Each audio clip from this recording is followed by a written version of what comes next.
ผู้หญิงจะได้ลูกสาวผู้ชายเบิดก้อนจะได้ลูกชายได้เอาลูกสองอย่าพาวนี่แหละบอกให้ยิ่งกระโดดโปรเจกต์มันห้องกันได้เอาลูกสอง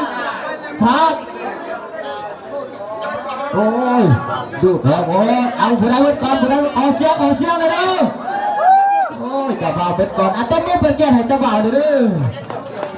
ดีลูกสาวก็ดีมันเป็นอย่างนั้นเอาลูกชายก่อนก็ดีเอาคือสิได้แล้วเนาะเอาทำอีกซีจะบอกจะสาวพบนะพบเพียงยังหนักกันแล้วเพิ่นจะเข็นโอ้ยเพิ่นจะเข็นกูสุรไตพอดีอักวัดใดๆเนาะเอาอัดพร้อมแล้วก็เอาเจ้าบ่าวห้องเก็บเจ้าสาวก่อนเนาะบอกไม่ว่าโคศกบอกปุ๊บเลยจะไปห้องเลยผมไม่ไปต้องมีลีลาถือว่ามันเนาะเฮ็ดจัง